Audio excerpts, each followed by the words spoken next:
Checking for scene safety. The scene is safe for me to approach. Hey there, you okay? Hey there, you okay? Patient is unresponsive. I need help here. Checking for the airway. It's patent. There is no obstruction. So I'll do head, pin, chin lift, and listen for breathing for 10, 9, 8, 7, 6, 5, 4, 3, 2, 1. Patient is breathless. Expose the chest.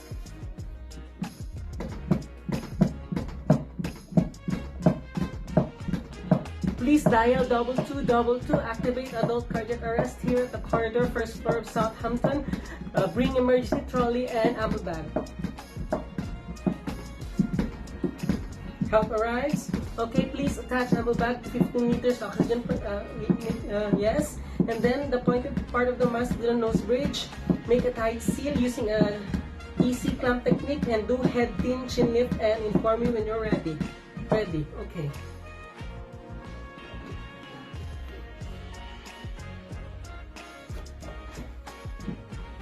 1 and 2 and 3 and 4, 5, 6, 7, 8, 9, 10, 11, 12, 13, 14, 15, 16, 17, 18, 19, 20, 21, 22, 23, 24, 25, 26, 27, 28, 29, 30.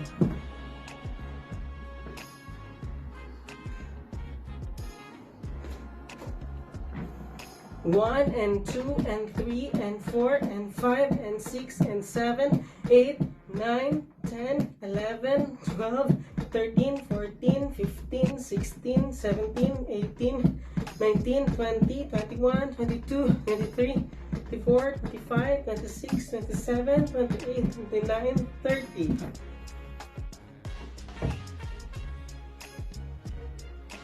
Patient achieve ROSC. So I'll place the patient in a recovery position, protecting the airway and protecting the head and the airway. So if there is secretion and suction machine is available, I'm going to suction to prevent aspiration. Once the patient is positioned in a recovery position, I will do my hand hygiene, following the WHO guidelines using this hand gel, which is dry, clean, and intact. It will expire on 2021. Taking 3 to 5 ml rapid palm to palm.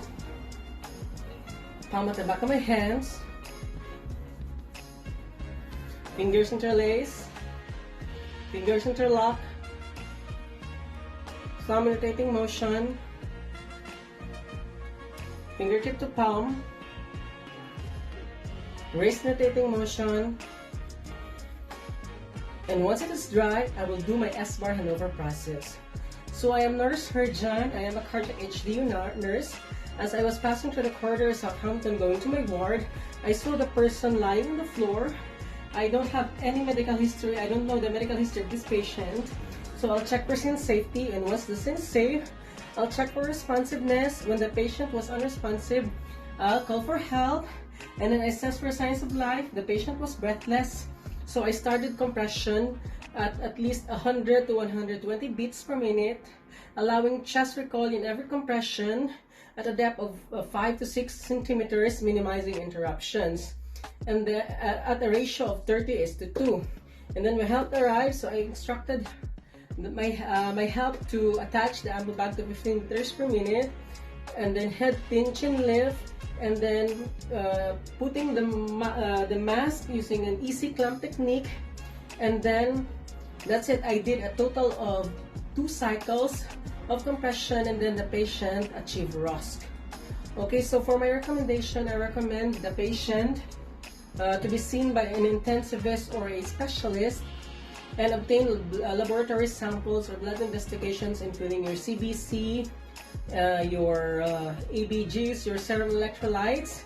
Of course, to consider the H and T's of cardiac arrest, such as your hypothermia, your hypokalemia or hyperkalemia, which can be noted in your serum potassium levels, your hypoxia can be noted in your ABG levels, and then hypovolemia, which can be noted in your CBC. And for the T's, you have your tension pneumothorax, which can be revealed in your chest x-ray, or if there is any tracheal deviation. your thrombose, it's either pulmonary or cardiac cause, so it can be revealed or seen in your high-resolution CT chest with IV contrast. Then you have your tamponade cardiac, okay, which can be noted or seen in your electrocardiography and ECG. Then for your toxins, so the most common cause of cardiac arrest involving toxins are controlled drugs and specifically your opiates. So the treatment for this varies depending on the causes. So if you have toxin, of course, you need to identify the drug. So if it's an opioid, so you need to prepare naloxone. If it's cardiac tamponade, so you need to do a cardiocentesis. If it is a tension pneumothorax, you need to do needle decompression. And once the patient is stabilized, you need to send the patient to OR for chest tube insertion. And if the cause is thrombus, so you can rush the patient to the cath lab for further invasive procedures such as your CABG, depending on the result of the ECGs. And that would be all. So there are two deadly rhythms that needs to be defibrillated. That is your pulseless ventricular tachycardia, regardless if it is monomorphic or polymorphic or torsades de pointes, as long as there's no pulse and your ventricular fibrillation. However, if you are going to your PEA and systole algorithm, so you just need to compress and administer adrenaline, compress and administer adrenaline. So that's the secrets. Okay, and my final recommendation would be for the patient to be admitted or transferred in the ICU.